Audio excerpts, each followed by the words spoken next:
Could pleasure be something other than stuff maybe we do with penises and vaginas, maybe in boobs and, I don't know, vibrators? Is it possible it could be more than that?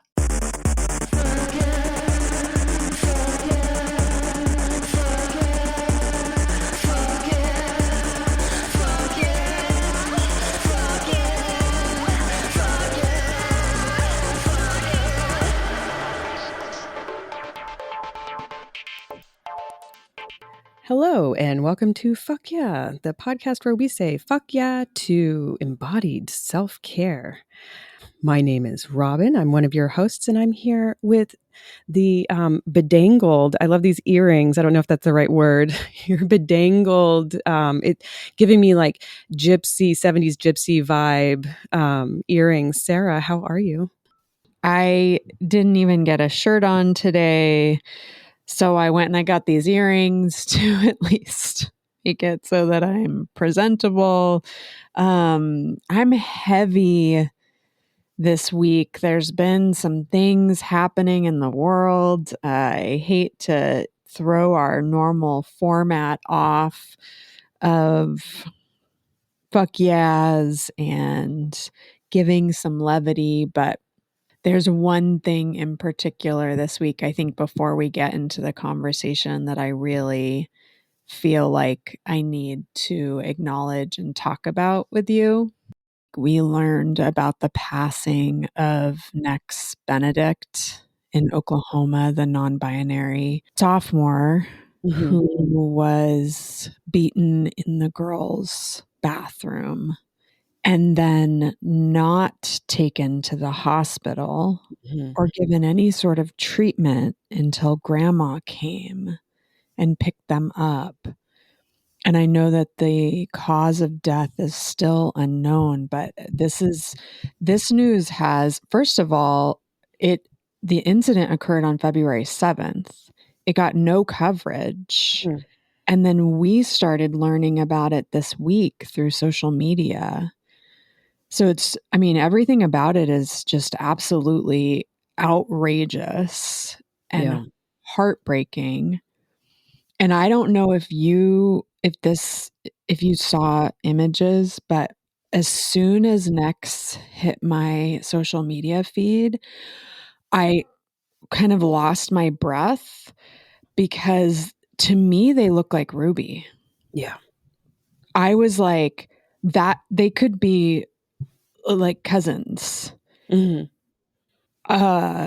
personalized it in a way, not that news of trans and non-binary kids isn't personal, but that was just an added layer of like, holy fuck.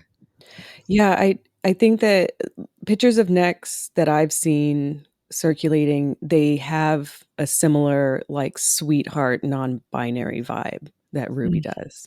Yeah. And it was personal for me also, and like you're saying, not that if it didn't affect my personal identity, not that it's less important or anything, but it affected me in that like I was born in Oklahoma.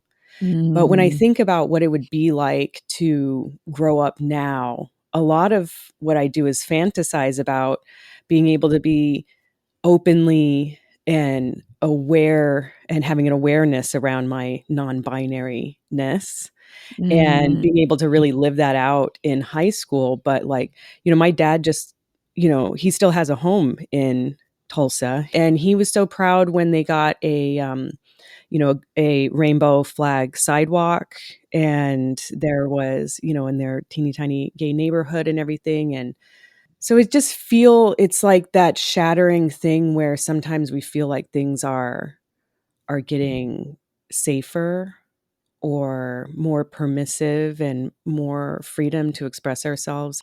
Yeah, I think, you can trace the bullying back, at least based on what their grandma has said, to the rhetoric that is happening in politics, and then followed by a teacher coming out in support of LGBTQ students. And so then there's this huge rise in violence against trans and queer and non-binary people. And so if anyone is still holding on to the idea that Mhm. this doesn't matter. It absolutely does. This is Yeah. life or death for some people. And this is a horrible way to be reminded of this. And Grandma said about necks, they were so free. Mm. And I am, that really got me. Yeah. And I hope they are now, you Yeah. know. So I did find the info on the family has put together a GoFundMe. So when we post this episode, we'll put the link to that with the, not just in the show notes, but also post it on social media, because if you're also feeling really affected by this, let's try to help the family. Yeah. Yeah. Do what we can. And I think that this dangerous, violent rhetoric towards non-binary and trans people and children, it's not only manifesting in this violence from external sources, but it's also internalized. It is so dangerous for how it can be internalized or how it can come to these kids externally. Yeah. It's Yeah. dangerous on many levels, and it's just not worth it over, like, why are we ostracizing and ridiculing and dehumanizing people? It doesn't make any sense to me. It's so and that's part of what's so infuriating. It's so unnecessary, so uncalled for, so disgusting, you know? Anytime something like this happens, like all of the fear, internalized stuff, like, it comes up. So let's be extra gentle with our Yeah. our queer fam right now. In light of everything that's going on, I think that maybe let's skip the fuck yeah this week. We can always double up next week. Let's give a little space. And let's talk about who we're going to have on today. Yeah, I think that the conversation that we have with our guest can be our fuck yeah this week and bring some remedy to this very challenging time that we continue to live through. I'm excited because I get to kind of basically interview you and Anne, because we're going to be talking about the Pleasure Attitudes course that you have developed with Anne Hodder-Shipp. Yes. Who's going to be on today. Yeah. Anne, if you've been with us since season 1, Anne was with us talking about her book, her updated approach to the love languages. Her book is Speaking from the Heart, 18 Languages for Modern Love. And in everything that Anne does, it's a really expansive approach. She's also the lead educator and founder of EDSE, Everyone Deserves Sex Ed, which is the sex education certification program that I went through. And that if anyone is thinking about doing sex ed certification, I really highly recommend it. Her approach is really different than a lot of the certification programs in that it is intentionally expansive and it's constantly being updated. So it's really about being as current as possible with the information. And there's a lot of like challenging, your previously held beliefs and biases. Which I think is an interesting part of the program because it has a little bit of that personal development as well as the professional development. So yeah, let's bring Anne on. Yeah, let's get into it. I can't wait. Anne, welcome to the podcast again. Hello, thanks for having me again. I'm going to warm you up with some questions. Hopefully, they're not repeat from your first episode with us, which I'm not remembering the exact title, but I think it was Fuck Yeah to Inclusive Love Languages, or maybe it was Expansive Love Languages. Both work for me. Everyone should go check out that episode. We talk about your book, Speaking from the Heart, 18 Languages for Modern Love, which is such a nice reinterpretation of the really restrictive love languages that we've had to work with up until this point. It's true. And it's actually out in paperback now.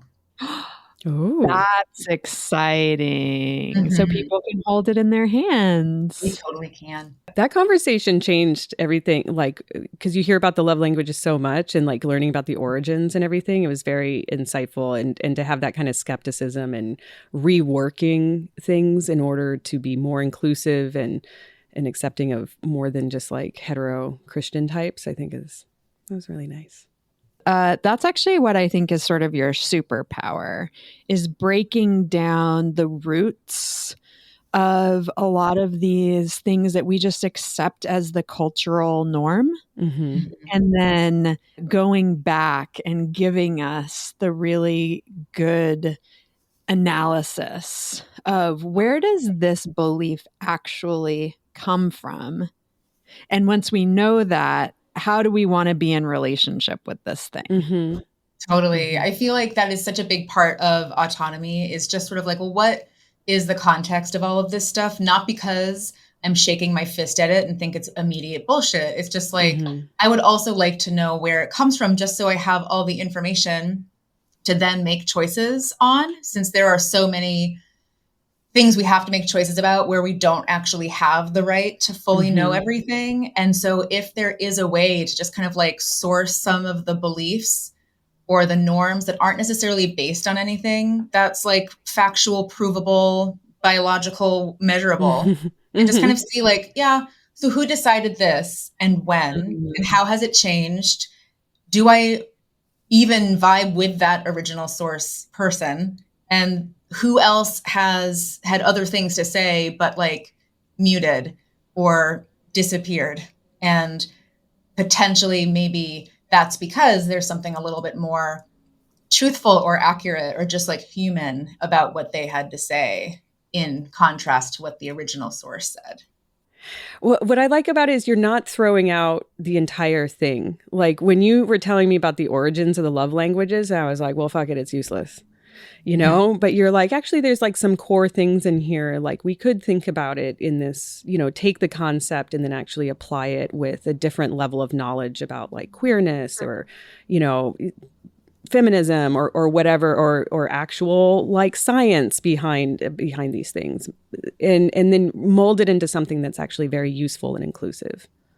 Totally. Like if I want to throw something out, I want to throw out the person with the unearned fame, power, Mm-hmm. profiting, Mm-hmm. notoriety, relevance. They can go in the garbage can for sure. Well, and also all of this stuff that is like when you trace it back, especially when we're talking about pleasure, Mm-hmm. sex, like you can trace back so many of these kind of cultural beliefs to puritanical Mm-hmm. thinking and way of life, and like Mhm. just going like, oh, but does this way of living, is this actually what I should be modeling my relationships, how I feel about my body, how I feel about things like quote unquote guilty pleasures, like all Mm-hmm. of that sort of stuff. It's so fascinating when you realize, like, oh, shoot, we are still Puritans. Yeah. Totally. For me, when it is difficult to let go of some stuff that is really getting in the way, like body image stuff, it would be lovely to be able to be like, I accept all of this. I love Mm-hmm. it. I'm going to squeeze it. Like, no, I just, no, I will never get there. And there's too much body trauma. So, okay. Mm-hmm. But then when I was able to learn where all of those feelings are rooted in and where they came from, specifically like anti-Black misogyny and, Mm-hmm. oh my gosh, like so much oppression and violence. It was like, Mm-hmm. oh, well, oh my God, it's way easier to let go of this now. Like, Yeah. screw the self love, toxic positivity shit. This is racist as fuck. Goodbye then. Yeah. It's so much easier that way because then I don't, the patterning is just irrelevant after that because it's so against my values. I really feel that it makes it so much easier because it feels more rebellious and punk rock to me. I'm like, Totally. fuck you, I'm not going to do what you tell me, Yep. Yep. Like you can be, your low self-esteem can remain low for all the other reasons, because it's so Right. hard to like not have low self-esteem, honestly. But at least like it doesn't have to go there, because they can go fuck themselves. Yeah. All of this has me thinking of I've been deep diving into JVN's podcast. I'm loving it. I just sent you this episode, Robin. Is Romance Dead is the title of it, but the guest was Sabrina Strings, and her newest book is The End of Love, Racism, Sexism, and the Death of Romance. And her first book was, which now I really want to read, The Black Body, The Racial Origins of Fat Phobia. And she just does this incredible job of breaking down the white supremacist roots of the romantic movement. And then the dissolution of it through the 50s having a lot to do with Playboy and these sorts of, so it's just like, get her books. They look so interesting, and it just is sort of speaking to what you were saying earlier, and about like when you actually trace a lot of this stuff back, it's just not aligned with what your current thinking or ethos actually is. Yeah. I'm learning that I don't think Anne needs a warm-up. Okay, so how did you guys meet? I actually don't know this story. And how did it come together that you made the Pleasure Attitudes program together? Like, I want to get into more about what it is and everything, but what's your meet cute, though? I think it was my very first industry trade show. It might not have been a trade show, but it was an industry event. And I was with Kristen Tribby of Fun Factory. We had her on for Fuck Yeah to Sex Positive Parenting. And she's like, oh my gosh, you have to meet Anne. She's so awesome. So you were like presented to me as this very cool person. At the time, I believe you were working for XBiz, which was probably a very short-lived stint for you. So I met Anne as the super cool industry vet, even though I think probably we came into the industry around the same time. But I definitely thought Anne was like in the know. That's so funny. Yeah, I was working at XBiz, which is like a magazine that covered the adult industry. I was in the midst of really fighting for them to even cover the sex toy industry, because they did not. Really? And so I was like running around befriending all of the sex toy companies. And what year do you think this is? 2008. Okay. Yeah. And Babeland, coincidentally, was the very first sex toy store I'd ever gone in. And it was all by accident in the summer of like 2004. And it just looked like an accessory store. And I was just like, bags and shoes for sure. And I walk in and I'm like, oh my God, how cool is this? And like bought my friends some like vibrators, and I got myself a dildo that was like kind of the shape of the person that I was dating at the time, because we were like apart. So anyway, seeing like the Babeland crew was almost like, oh my God, the Babeland people. And then Kristen introduced us. And weirdly, I was in the know, but only by accident, because I had to know what was going on so that I could try to then have a job and like do what seemed important at this ridiculous magazine that I was at. But at the same time, feeling like I could be friends with Kristen and Sarah and the other feminists of that side of the industry, with like Alicia Rellis and rest in peace and power and coolness and lipstick. That gave me a sense of like, ooh, they're in the know as well. So like I'm in it, or I'm in like the good or cool crowd as a result. So you both thought the other one was super cool. Yeah. Is what we're hearing. Distilling it down for me. Thank you, Robin. One thing I want to call out, and what was the start of Pleasure Attitudes, and just like such nice solidarity and support from you, Anne. And this is what I think is always one of my great takeaways from our friendship. When I was leaving Pleasure Chest, Anne was the very first person to reach out and say like, how can I help? What can I do? Let's grab coffee. And it just felt like this really nice, warm hug, because it was kind of a leap of faith that I was taking, and it was scary. And you we like went and got, I can't remember if we got lunch or coffee, and you just were brimming with ideas. And I was like, whatever you're working on, absolutely. Like, I want to be a part of it. And so we were working on this big summit, a large scale in-person event, because we both have a lot of event production experience. And it was going to be in LA summer 2020. And we hit the trade show in January, and we had our press kit, and we were getting sponsors, and we were all ready. Mm-hmm. And the world came to a screeching halt, and we did this really hard left pivot and figured out, having no experience doing digital events, how to put on the summit as a digital event. So it was the Sex Plus Summit in 2020, which was amazing. It was the intersection of healing and pleasure and spirituality and sexuality and sensuality. And we had 40 speakers, and it was just a really, really special event that we did. We took the learnings from that and we started developing some of our own coursework. And so this will be the third iteration of Pleasure Attitudes. And it's the best, in my opinion. It's pretty good. We are definitely biased, but it's Do you feel like because you've been able to workshop it and evolve it over time? Yeah. For sure. And also, just kind of see like, where are we also at in life, and what seems to be maybe a particular challenge or a common challenge with people that we're in relationship with or community with, and then kind of see, like, does anything feel a little more relevant that is still in the realm of, or accessing pleasure as a tool for better well-being and joy beyond like, oh, I feel happy for a little while, like making it like an intentional part of the practice, and not totally desexualizing pleasure, but not making pleasure all about sex, which is kind of, especially online, because of censorship, like pleasure tends to be a synonym for sex, so that people can kind of like talk about it freely and openly. And that's totally relevant and fine, but you can't have your sense of well-being or self-care or something tied to one particular activity with the intention of sex. Like, pleasure actually is something that we have access to everywhere, regardless of whether we even feel sexual desire at all, whether we enjoy like masturbating or having sex with other people.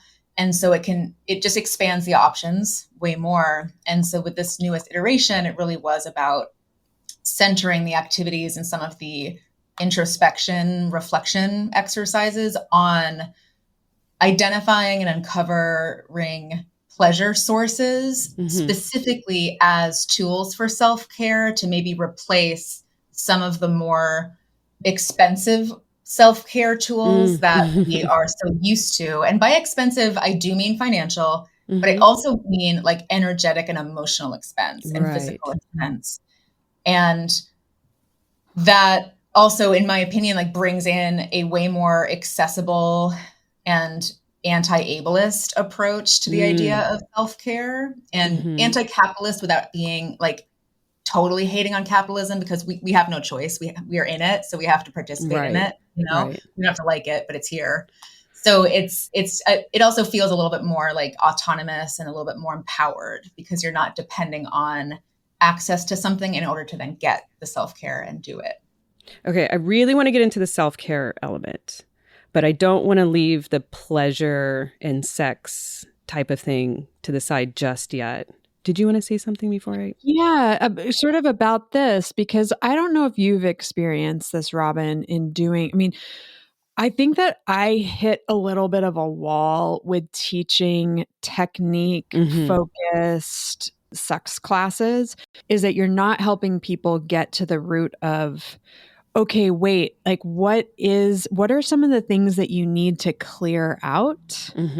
Whether it's like negative beliefs, certain patterns, perhaps like speaking back to this like puritanical roots of things, right? Like, are there some things in your thinking or that just live in your body from the role modeling that you've had that once you clear, like, because in my opinion, you could go through this course and take a totally non-sexual approach, or you could go through this course because you are really looking to reinvent your relationship to your sexuality.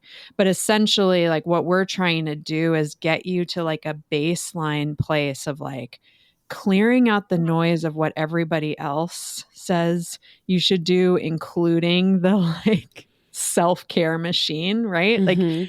bubble baths are not going to solve every fucking problem. Right. Sometimes you actually have to like dig in, clear some of the shit out, and then you're like, oh, now I can actually receive pleasure. Or get honest with yourself. Like, I'm a parent with 3 kids. Mhm. And the fact is, I'm only going to get 20 minutes to myself a week. Mm. Okay.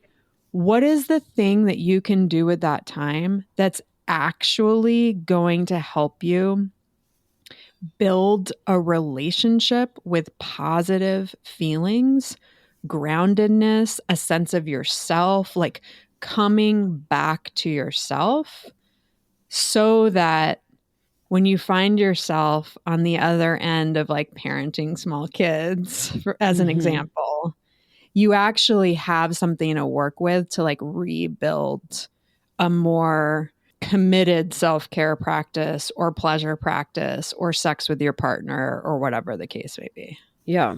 Very well said. It's kind of like this combo also of how when pleasure becomes a euphemism for sex, then all pleasure needs to start. We start thinking about pleasure as only sex. And then you need like, and sex can only happen with partners. And sex always looks like this and it ends like this. It's not sex if you don't have this and all of this stuff. And then you're just living this much more convoluted life when, you know, Sarah imparted something that you had taught her, Anne, in the EDSI program around sexual or around attraction and how expansive attraction is. You guys were just talking about that kind of expansive attraction when you met each other. You're attracted to each other for the same reasons and seeing yourself really reflected and your goals kind of reflected in the other person and everything. And pleasure is really like that too, where there's so much more of it around and accessible than just this one thing. And we all get really pigeonholed into that. And I think you were touching on that self-care becomes a similar thing too, where it's not self-care if you're not sitting in hot water. It's not self-care if you're not paying somebody to touch your body or whatever it is. It's totally a perfect analogy, or it's analogous, the idea of like attraction is sexual or pleasure is sexual. Because when it gets reduced that much, your options are so narrow. And when we learn that there are so many other things that draw us to people than just, oh, I want to bone that person or like marry them and, you know, right off into the sunset, you're like, oh my God, my options are so open. Like all the walls are down, like you're not restrained anymore. And it's just like, oh my God, I didn't realize that I couldn't really breathe. And now I'm getting so much oxygen that maybe I need to chill out a little, you know? And then same with the pleasure thing. When pleasure is just sexual, then it starts to narrow more with all those rules that Robin was saying, like, well, then it's sex, and sex is equals partner, and then sex equals inserting something into something else, but it also equals orgasm only. So then it's like, oh, here's your little pleasure opportunities, and it's like a postage stamp size. Yuck, awful. So yes to that, and there's something I want to add because I always suspected this, but then got like actual confirmation of this.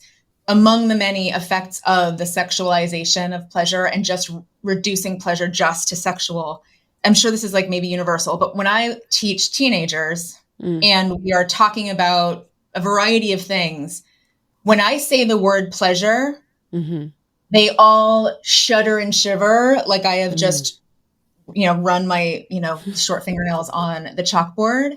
They can't say sensual either, side note. They can't hear me say pleasure. And then when I'm like, oh, did someone fart? Like, what's going on over there? It's always through Zoom. Y'all, are you okay? And of course, I know what's happening. But then I'm like, was it because I said, and then I'll say some word that, of course, wasn't offensive to them. Was it that word? And they're like, no. I'm like, was it the P word? Was it pleasure? And they're like, oh, you know, they're like, the sun is too bright. And I asked, like, what's the problem with, what's the deal with that? Oh my God. And so then they're looking at me like, how could you not understand why we all want to run for the hills? And then they cannot say it themselves. They could not say the word pleasure. It was Wow. too embarrassing because to them, it was almost like they might as well have been saying schmegma or like ejaculate, like that was how sexual and Wow. like private and embarrassing that word had become for them. Because Wow. and they're the purely 100% online generation. This is like Gen Z, a little bit of Gen Alpha. I don't even know. But to me, I was just like, holy hell, this is way more extreme and intense than I thought. Yeah. And so I would have to make a completely new and different lesson plan, just breaking down like, or even expanding people's concepts of things like attraction, pleasure, and sensuality. So it all didn't seem so sexual that they could not touch it and certainly couldn't talk about it with an adult. And then the conduit was usually like, okay, well, let me just check in real quick. Like, is eating ice cream pleasurable? Is petting a cat pleasurable? And I always ask what people's favorite animals are when I first meet them. So I know that most of them were like really loved cats. Is that pleasurable? And like, it was like the ice had to slowly melt slightly and they were still like icy. But that was what would kind of open an opportunity to consider, could pleasure be something other than stuff maybe we do with penises and vaginas, maybe in boobs and I don't know, vibrators and all the things that are embarrassing to think about. Is it possible it could be more than that? And there have definitely been times where the kid is just like, no, absolutely not. Like they look at me like I am just massively full of shit. And when is the old person going to stop talking? That's fine. I planted seeds, I'm sure. Or I have to tell myself that. But that is like, it's a huge social and cultural and like human consequence of reducing things like pleasure or attraction or sensuality to like porny type concepts, because then it becomes untouchable. And so heavily felt by people that are just entering this world. Yeah. Like that's, wow. And exploring their queerness. Almost all of them were either queer of some kind or non-binary and or trans. And so it became, the stakes were even higher for me because it's hard enough for, the hets of the world, especially, the white hets of the world with some money to like experience and access pleasure. Then what happens when you're already of an identity that has been intentionally like dehumanized or desexualized or depleasurized, and you have to like really fight for these little glimmers of pleasure or joy or humanity or safety. So it becomes even more like, oh no, like what do I do? How do I fight this? Like I thought I was fighting this thing, but maybe we've got to go in this direction instead. And that's another thing that has definitely informed the pleasure attitude stuff. And the way that I think about some of the exercises when Sarah and I are coming together to like think of things or share each other's thoughts and ideas.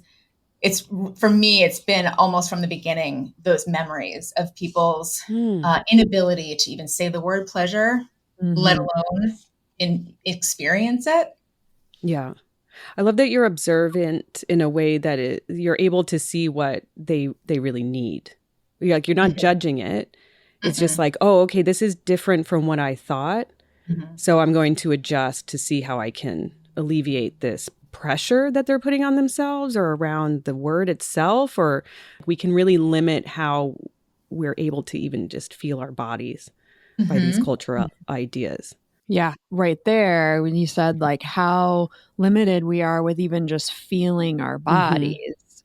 That's part of the embodied self-care in my mind and like what we're working towards with folks. So if you kind of break down just the meaning of like pleasure attitudes, building an embodied self-care practice that actually works. Like everything that Anne was just sharing is this shit that we have to help people navigate as the first step in the course of like, what actually is your attitude towards pleasure? Let's just get real about it. So we know what we're working with, each of us as individuals. And then the course is a lot of exercise and interactive activities. So it's not a ton of lecture style because getting to an embodied self-care practice is finding something that's really personalized. Right. So we've been asking this question, do people know what embodied means? if we promote this as an embodied self-care, oriented course, like, are people even going to know what we're talking about? We probably run the risk a little bit that people might not, right? So even just looking at the word embodied, it means that you're able to be present and receive what you are engaging in. And so I would say that really what we're helping people do is find embodied self-support more than self-care. But I think self-care is the term that's better known, right? Because what it's going to be for each of us is going to be completely different. Like, you both know how much I love exercise, right? And when I was in like my darkest times, that was my only outlet for all of this kind of pain that I had in my body. Like, I had to move my body in pretty extreme ways. And eventually my therapist was like, there could be other things sometimes that you do. Like, you could be still sometimes, but that muscle's really well developed for me. And it's something I can fall back on regularly when I need to feel empowered. But I think an embodied self-care practice is actually one where you get to go in any particular moment, like, being really present and saying, what do I need right now? What is the thing that is actually going to help me and make me feel connected or relaxed or whatever it is that you're needing in that moment? And then that you have a toolbox that has a little bit of diversity to it so that there's a few different things you can pull from. Because if you're like I was 8-9 years ago, and the only thing you're doing is like intense HIIT workouts, then like your toolbox is pretty shallow. And like when you get something like frozen shoulder, like I've been dealing with in this past year, and the context of your life changes, suddenly that's not available to you. Or you have a kid and suddenly you don't have any time, or a family member dies and you're just like trying to find a way out of the grief. Like, if you only have that one thing, Right. like that expensive cream that was sold to you, then you're going to be kind of fucked in a lot of situations. Yeah. Totally. I really appreciate the exercise examples that Sarah so often uses, because I have the opposite experience with exercise. And so it's a really lovely example and like evidence of how it really is personal. For me, like exercise, I used to call it my self-care, but I did not necessarily acknowledge or realize this until later on. It was self-care because intellectually I was doing the things I needed to do to be able to control my body's appearance. But it was a lot of really what actually I would call like self-abuse, like forcing 4-mile runs, even if I had to get up at 4 because I had class at 8, forcing a certain kind of weightlifting and doing that really consistently, regardless of what my body was actually telling me. I actually was not really connected to it. The only time I could feel my body was when I was utilizing it to do the thing I should be able to do. And then I need to get through so I can do the rest of my day. And among the effects of that is now my physical body, there are some things that do not flow and move the way that they really need to, because they were in a state of reactive use and abuse and not just allowed to be and exist. And when the lockdown started at the beginning of 2020, where a lot of other people were really understandably going into some sort of like, home exercise routine, it almost felt like forced permission to be still. And to not have a lot of these rules and structures going on. And I have barely had a consistent exercise routine since then. And that's basically 4 years.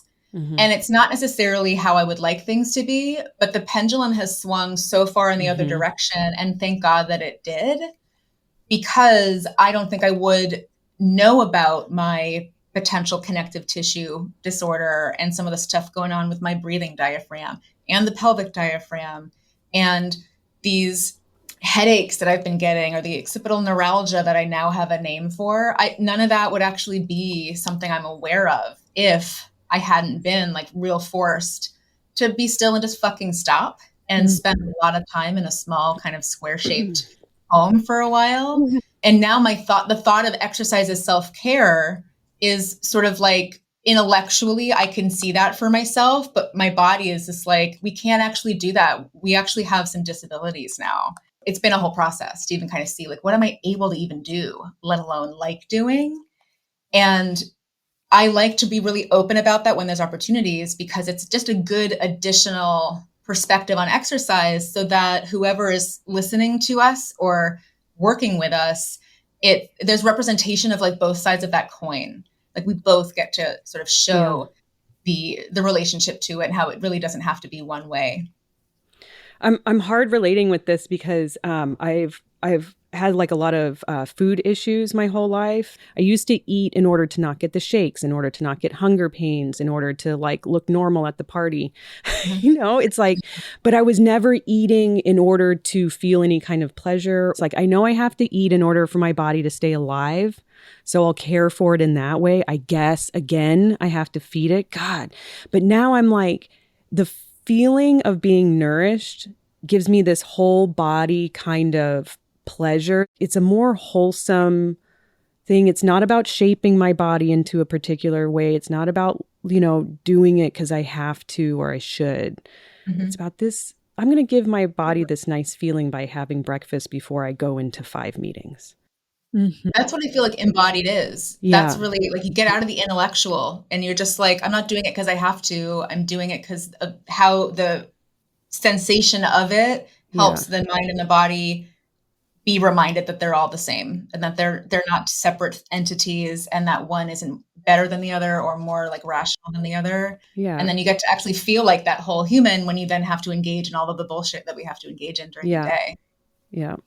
I love it. And I think of embodiment as being something that is really deeply personal, in the sense of like, it like gives you that feeling of coming home. Yes. And I think a lot of our training is around, especially if you're socialized female, right? Like being available to other people. Right.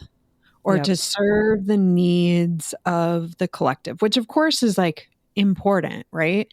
But there's this, I've told Robin this, that I've started a meditation practice. It's mini, like it's not epic, but there is this really interesting feeling that I get as I come back to myself and get centered, is that then there's this spaciousness where I can also feel connected to the world around me as well. Like I just have this interconnectedness because I'm like all here. So I'm actually able to connect with the larger world, not people. I just mean like energy. I think it's a key part of it, because like when I notice that when I feed myself in order to feel this whole kind of sensation and feel that pleasure of being nourished, not too full, but nourished, I am more able then to like attune with my kids. I'm more able to offer more to people, because the pleasure gives you the ability to function in the world, almost like it fills your cup so that you can, then dish out some of it. You guys, I got to take this course because I feel like I am primed for this. I am primed. I think you like it. Hey, so Anne, I want to ask this other thing in relationship to the what you're seeing with like the Gen Zs and everything, and having this repulsion like we do to the word moist to pleasure. So you're training and certifying sex educators through Everyone Deserves Sex Ed, through EDSI.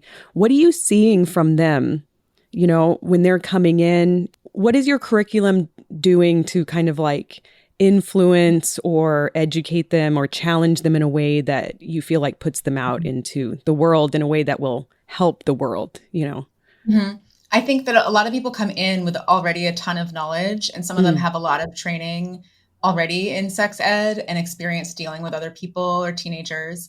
And so the course and the program, part of it, or a big part of it, is a bit of that context laying that we talked about at the beginning of this episode, where it's just like, here's where this comes from. Here's why we think this. Here are a bunch of things that just feel true and have always been told to us as true, but they're actually just based on an idea that's just like real old. Yeah. And has been regurgitated over and over again in all of the books and all of the courses because, Freud was the white guy who was, had all of the smarts and all of the whatever books and opportunities. And through white guy worship, just, generation after generation, nobody necessarily was questioning like, well, why is that like the standard thing that we always reference? Not necessarily because it's automatic garbage, but just why? Help me understand. So we do that with a lot of different topics, including just like bodies and how we talk about them and what things are labeled, and to also bring a more expansive perspective on certain topics. In addition to that, a lot of the course is working with people's imposter syndrome, whatever that means to them. And this idea that they have to know everything to be good at the job, as though people who are good at it, or even the researchers, know everything. Somehow they aren't working hard enough, or they haven't earned the right to also be listened to, or have value or be worth something. So I really try to bring in some of that into the course too, all with the intention of just obliterating all the walls, whatever walls are surrounding them, and keeping them in one place to just like have more space, even if it's just to take a peek. Yeah. So when is Pleasure Attitudes happening? Where can I sign up? You can go to sexplus.com, and it is not SEXPLUS. It's S3XPLUS.com to sign up. And the course starts on March 14th, and it's every week for 4 weeks. We meet for an hour and 15 minutes each week, and we keep the cohort pretty small. So there is a cap on how many people can sign up, because we want it to be a really, supportive container. And I think that we have a special running until March 1st. You can use Attitude 15 for 15% off the full price tickets. I think I'm going to sign up. And if you want to be in a cohort with me and Anne and Sarah, this is your big chance. I mean, that's definitely a once in a lifetime, I feel like, opportunity. I will also just think it's useful because some folks I know, like, we're really burned out from going to like online, courses or events and stuff. We do meet on Zoom, but there is no microphone requirement or camera requirement. So you can literally just show up however you are and use the chat, because we always read from the chat. So no one else has to read from it. Like, it's definitely a supported place, and you don't have to show up every time. Of course, you get the most out of it if you show up, but you get all the materials, you get all the exercises, and you know what the itinerary is. So you also can do it self-led if the idea of showing up and talking to some very cool, open-minded strangers makes you, want to like run for the hills, then you can sign up and still get the benefits and just do it on your own terms. I need to mention your TikTok and Instagram presence is amazing. Doing the Lord's work there. How can people find you there, or anywhere else that you want people to find you? Yeah, my social media is at the Ann Hodder, and that's HODDER, not TT. That is a common mistake, an understandable one, but. And then Ann Hodder-Shipp with 2 P's at the end. That's my personal website, and that's where you can kind of see other stuff going on, including the Pleasure Attitudes workshop. And there's links there. If you forget where to go to sign up for this one, you can find Pleasure Attitudes there. And we'll have all the links in our show notes. Thank you so much, Anne. We love you. I love you. We love you. Well, me and my popper, whatever this is called. You know what was so wonderful? I feel like a lot of everything that you guys are doing, it's so in sync with what I'm kind of going through right now. I really am excited to take this course, because it's a lot of the development that we've talked about in the podcast. And it's a lot of the development that I'm just like going through right now, of actually like getting in touch with who I am, what I'm feeling, and going from that space rather than, who everybody else thinks I am and what I should be doing. it's not just about accessing more pleasure or finding a new way to treat yourself at the end of a hard day. It's a real shift in mindset. It's like a fundamental kind of basement level shift, I feel like, that you guys are talking about. And it's pretty revolutionary. Yeah, I mean, it's been interesting going through this course with a couple different cohorts and seeing what people go, everyone has a really different reaction to the curriculum that we've developed because there is a lot of the unpacking that's happening. And I also agree that it is really aligned with what you're going through because ultimately, at the end of the day, I think that the journey that folks take in the course is finding authenticity. That's the personalized practice that hopefully you're going to leave with. But it's also about, we talked about this a little bit. Instead of adding a whole bunch of things in, it's a little bit more about clearing some shit out. Yeah. Because truly, if you get that stuff, move some of that stuff out of the way that's holding you back or that you're doing out of obligation or guilt or shame or these kinds of things, suddenly it's just like you can breathe a little deeper. Yeah. But it's hard because I think that, the reason that certain things are so marketable, like buy this quick fix or like come to this blowjob class or like, find your G spot. It feels like a really tangible thing that you can just is a quick fix. Yeah. And, I don't know. I mean, I haven't found a lot of those kind of quick fix, quick hit type things to actually be very lasting for me personally. To me, it's almost like dealing with the symptoms rather than the actual core issue, So it's like you want to have like really amazing sex. Here's all of the very surface level things you could do. But it's like you want to have really amazing sex, like go inward. It's actually not an outward type of thing. You want to be able to really care for yourself. It's not an outward type of thing. You're going to utilize things outside of your body, but it's really, I don't know, all of this work is about relationship to self. Yeah. When you find the groundedness in what you actually really want or need, then it's way easier to add the layers of other things on. Yeah. You want to have like a good source of self-love so that you're able to like give and receive love and like they're all in conversation with each other. This is lovely. I'm looking forward to this. Pleasure attitudes. Yeah, it would be amazing. I'd love to have some listeners join or we could connect with some folks who have been following along on this journey would be amazing. I would love that so much. And also, I have a little offering out there in the world right now. The February issue of Ask a Dominatrix is out over on the Pleasure Chest website /blog. And I did a little bit of a Valentine's Day theme, and there's a lot of acceptance and learning how to negotiate from your heart and also be able to hear what other people are saying to you. Nice. Yeah. Robin, I have a segment for you. Gonna make you fucking mad. This might make you fucking mad.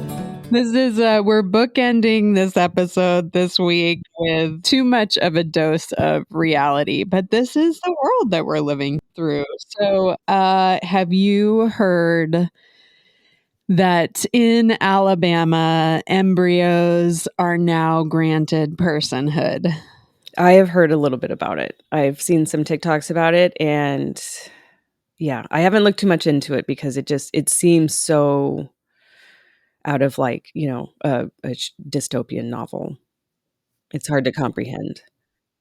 Oh, absolutely. Yeah, I think that the religious right, the monster that they've created is now out running through the streets and they have no control over it anymore. So how this came to the courts is that currently embryos are treated as property, essentially, when they are still at the fertility clinic Okay. or in storage.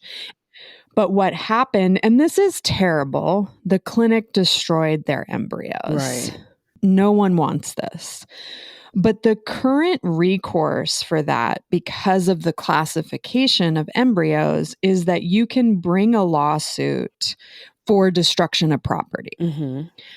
They brought a lawsuit suing the clinic for wrongful death of a minor. Oh my God.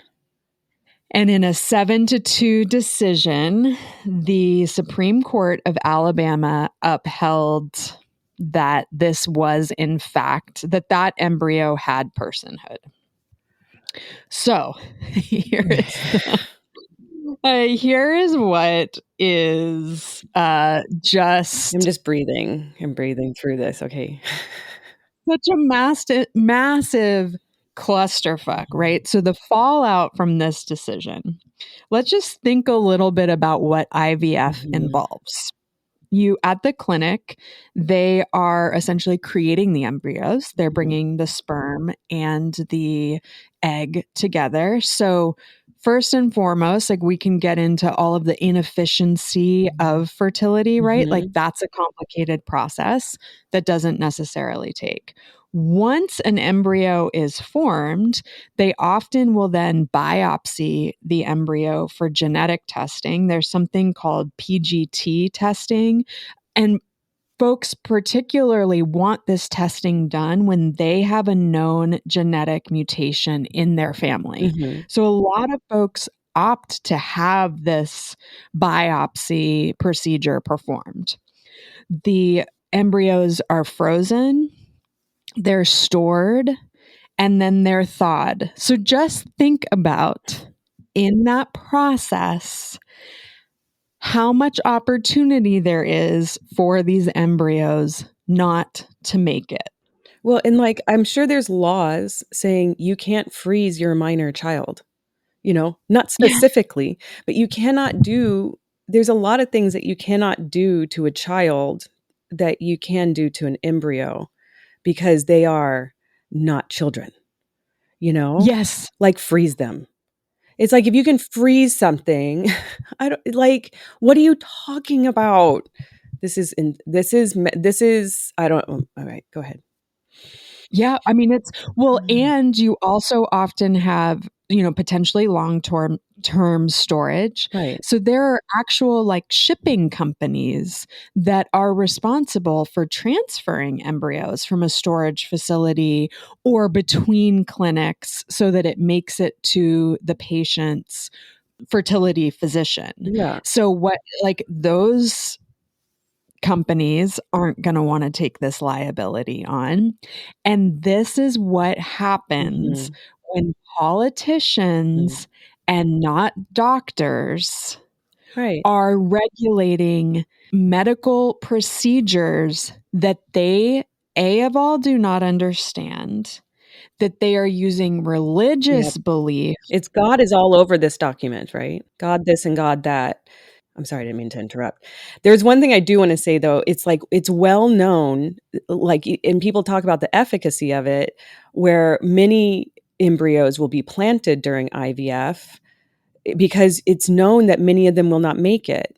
But that's how these, multiple pregnancy births happen also, where you have like 8 kids or something, because so many embryos were planted. So if you're going to be doing IVF where you're going to put these embryos into an environment where only 1 out of 6 of them will survive, is that not manslaughter? It's like, where does this end? And like, is this going to go to the Supreme Court? Not that I trust them to not uphold it, but like, it's going to be challenged, right? Or is it just like Alabama?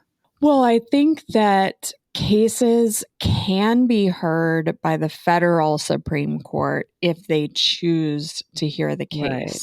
What is likely, so of the fertility specialists in the Washington Post article that I read, and the repro rights folks are saying, once one state tries something like this, then a number of the other states are like, oh, great, we're not going to be the first one. So it normalizes it. So this is just the beginning. This is just the beginning. It could, because of all of this domino effect of issues that no one has considered, who knows? I mean, it could totally implode on itself, because clearly the anti-abortion folks, I don't think, are trying to create an environment where folks who are actively seeking to expand their families don't have access to do that. But I have been trying to wrap my head around, does controlling IVF serve that cause, because it does further limit women's ability to have any sort of agency over their reproduction? I don't have an answer to that, because I'm trying to do mental gymnastics to understand how anyone thought that this lawsuit was a great idea, right? I think they're trying to establish the personhood of embryos and probably zygotes at some point. And that just, it makes it so dangerous to be pregnant. It's a very dangerous time to be pregnant, because you can lose control over your body very quickly. Yeah. Yeah. The only cool thing that came out of this research that I did is that I learned that the person who's in charge of thawing the embryo is called an embryologist. Great. Well, there's one ray of sunshine there. I am an embryologist. I'm an embryologist. What do you do? So yeah, this is one I think for everyone to pay attention to. The nonsense continues. It's a hard week. It does feel like so much backwards sliding. Like, it is like, if I remember being a kid being like, what part would I have taken in such and such revolution, or during this fight for equality or whatever? It's just like, it's a never ending fight. It just never we're ends. Definitely finding ourselves in a moment, at least in our country's history, that is going to be documented in the history books for sure. Yeah. I mean, if that hasn't become clear to folks, like, you are in that moment, and now is the time to decide like, which side are you on? Yeah, fuck me, dude, it's rough out there. But there is also, I do think that there are some really interesting things happening in the reproductive rights movement. And there's been a lot of setbacks, but it's also generating like a high level of creativity and innovation and new ways of thinking about shaping these laws.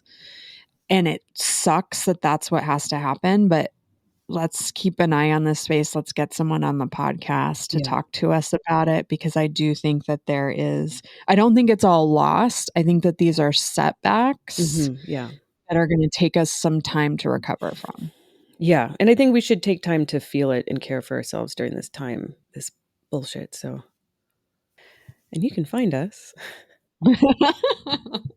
Fuck Yeah Pod on Instagram and TikTok. Yeah. You can go to our website, www.fuckyeahpod.com, and get on our email list.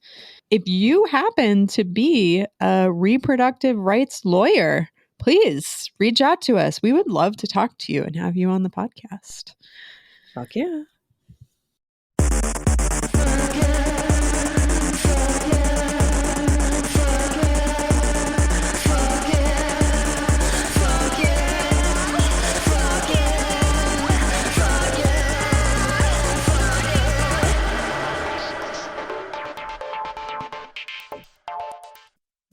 Fuck Yeah Podcast is hosted and produced by Robin Jennings and Sarah Tomcheson, aka my mom. Theme music is by She Her Sir. Segments are voiced by Kristen Smith Davis. If you're enjoying the pod, please subscribe and leave us a rating or review. And don't forget to share with a friend. You can email us at fyapod@gmail.com or follow us on TikTok or Instagram at fuckyapod. Thanks for tuning in.